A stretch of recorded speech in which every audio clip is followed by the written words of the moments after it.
എല്ലാവർക്കും നമസ്കാരം. വൃന്ദാവന തീർത്ഥയാത്രയുടെ മറ്റൊരു വീഡിയോയിലേക്ക് സ്വാഗതം. ഇന്നത്തെ യാത്രയിൽ നമ്മൾ ആദ്യമായിട്ട് കാണാൻ പോയിട്ടുള്ളത് മാനസരോവറാണ്. വളരെ ദിവ്യമായിട്ടുള്ള ഒരു തടാകമാണിത്.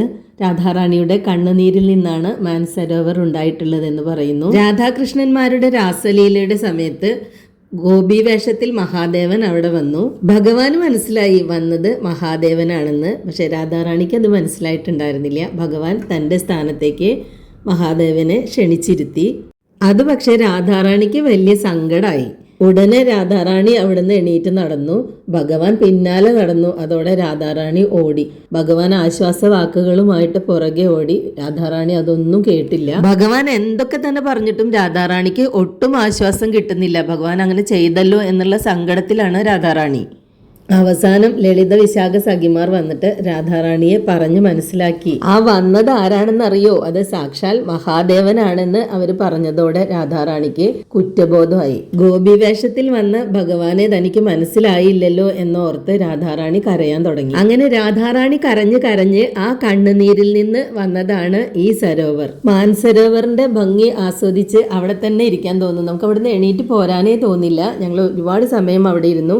രാധാറാണിയുടെ കണ്ണുനീരിനാൽ ഉണ്ടായതാണ് മാനസരോവർ എന്ന് അറിഞ്ഞിട്ട് പോലും നമുക്ക് അവിടെ ഇരിക്കുമ്പം മനസ്സിലാക്കാൻ സാധിക്കുന്നു. ഇതെല്ലാം യുഗങ്ങൾ കഴിഞ്ഞാലും നമ്മളെ പോലുള്ളവർക്ക് കാണാനായിട്ട് ഭഗവാൻ കൃഷ്ണനാടിയ ഒരു ലീലയാണെന്ന്. ഇവിടെ ഭഗവാൻ തൻ്റെ വേണു രാധാറാണിയുടെ കാൽക്കൽ സമർപ്പിച്ചത് കാണാൻ പറ്റും. അതുകൊണ്ട് ഈ ടെമ്പിളിൽ ഭഗവാന്റെ കയ്യിൽ ഓടക്കുഴലില്ല. അത് രാധാറാണിയുടെ പാദത്തിലാണ് ഇരിക്കുന്നത്.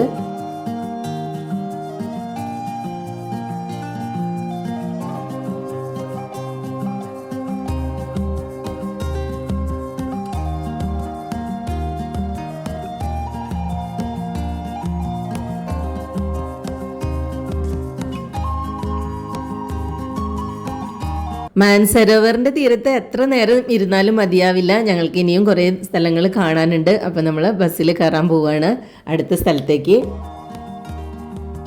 ഇനി പോകുന്നത് ബാണ്ടീർ വനത്തിലേക്കാണ്. ഒരുപാട് പ്രത്യേകതകളുള്ള ഒരു സ്ഥലമാണ്. കൃഷ്ണരാധ വിവാഹമൊക്കെ നടന്നിട്ടുള്ള സ്ഥലമാണ് ബാണ്ടീർ വൻ.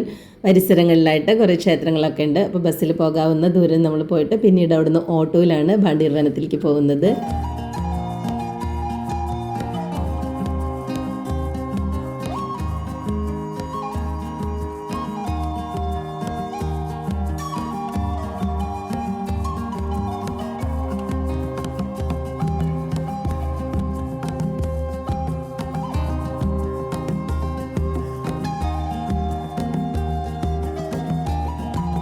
ഈ കാണുന്ന ഓട്ടോറിക്ഷകളിലാണ് ഞങ്ങൾ എല്ലാവരും ഇങ്ങോട്ട് വന്നിട്ടുള്ളത്. അപ്പോൾ ഇവിടെ പ്രസാദം റെഡി ആയിട്ടിരിക്കുന്നുണ്ട്. ഇവിടുന്ന് പ്രസാദം കഴിച്ചിട്ടാണ് ബാണ്ടീർ വനിലേക്ക് കയറുന്നത്.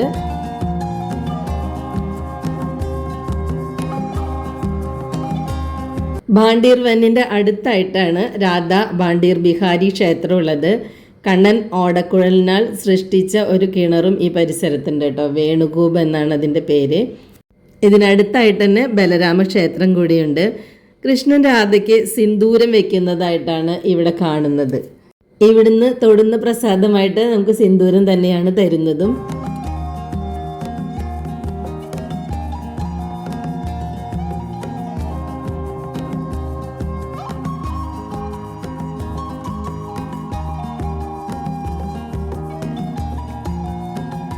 ഇവിടെ ഇങ്ങനെ ഒരുപാട് കൃഷ്ണലീലകളുടെ ചിത്രങ്ങളുണ്ട്. ദുർവാസാവ് മഹർഷിയും രാധാറാണിയും സഖിമാരും ഒക്കെ ഇവിടെ കാണാൻ പറ്റും. ദുർവാസാവ് മഹർഷിക്ക് ദ്വാദശി പ്രസാദം കൊടുക്കാനായിട്ട് രാധാറാണിക്കും സഖിമാർക്കും പോകണം. പക്ഷേ യമുനാ നദി ക്രോസ് ചെയ്തിട്ട് വേണം അവർക്ക് മഹർഷി ഇരിക്കുന്നിടത്ത് എത്താനായിട്ട്. അങ്ങനെ ഭഗവാനോട് അവർ പറഞ്ഞു, ഞങ്ങൾക്ക് പ്രസാദം കൊടുക്കാൻ പോകണം, എന്താ ചെയ്യാന്ന്. അന്നേരം ഭഗവാൻ അവരോട് പറഞ്ഞു, കൃഷ്ണൻ ബാലബ്രഹ്മചാരിയാണെങ്കിൽ യമുനാ നദി വഴിമാറൂ എന്ന് പറഞ്ഞാൽ മതിയെന്ന്. അവർ അപ്രകാരം ചെയ്തു. യമുനാ നദി വഴി മാറി. തിരിച്ചു പോരാൻ എന്താ ചെയ്യേണ്ടതെന്ന് അവർ കൃഷ്ണ ഭഗവാനോട് ചോദിച്ചിട്ടില്ല. അങ്ങനെ അവർ ദുർവാസ മഹർഷിയുടെ സഹായം തേടി. മഹർഷി പറഞ്ഞു, ഞാൻ ഈ ദർഭപ്പുല്ലല്ലാതെ മറ്റൊന്നും കഴിക്കുന്നില്ലെങ്കിൽ യമുന നിങ്ങൾക്ക് പാതയൊരുക്കുമെന്ന് പറഞ്ഞു. അവർ അപ്രകാരം ചെയ്തതോടെ യമുന വഴി മാറി. രാധാറാണിക്കും സഖിമാർക്കും തിരിച്ചു പോരാനും സാധിച്ചു. ഭഗവാൻ ഇത്രയും ഗോപികമാരുടെ ഇടയിലാണല്ലേ. അപ്പോൾ നമ്മളൊക്കെ മനസ്സിലാക്കിയിട്ടുള്ളത് എന്താണ്? ഭഗവാനിൽ നിന്നാണ് എല്ലാം ഉണ്ടായിട്ടുള്ളത്. അപ്പോൾ രാസലീലയും മറ്റും നമ്മൾ വിചാരിക്കുന്ന പോലെയൊന്നല്ല, അതിനൊക്കെ ദിവ്യമായ പരിവേഷമാണുള്ളത്. ഇവിടെ ദുർവാസാവ് മുനി ദർഭപുല്ലല്ലാതെ ഒന്നും കഴിക്കുന്നില്ല എന്ന് പറഞ്ഞു. ലോക നന്മയ്ക്കായിട്ട് തപസ് ചെയ്യുന്ന മുനിക്ക് ഭക്ഷണമൊന്നും ആവശ്യമില്ല, മുനിക്ക് ദർഭപുല്ല് മാത്രം മതി എന്നുള്ളതാണ് സത്യം. ഇനിയാണ് നമ്മൾ ഭഗവാന്റെയും രാധാറാണിയുടെയും വിവാഹ സ്ഥലത്തേക്ക് പോകുന്നത്. അത് അടുത്ത വീഡിയോയിൽ കാണിക്കാം. വൃന്ദാവന കാഴ്ചകളും വൃന്ദാവനത്തിലെ വിശേഷങ്ങളൊക്കെ അറിയാൻ എല്ലാവർക്കും ഇഷ്ടമുണ്ടെന്ന് എനിക്ക് മനസ്സിലായി. ഒത്തിരി അഭിപ്രായങ്ങളൊക്കെ വരുന്നുണ്ട്. എല്ലാവരോടും ഒരുപാട് സ്നേഹം, നന്ദി. അടുത്ത വ്ളോഗിൽ നമുക്ക് കണ്ണൻ്റെയും രാധാറാണിയുടെയും കല്യാണം കാണാം കേട്ടോ.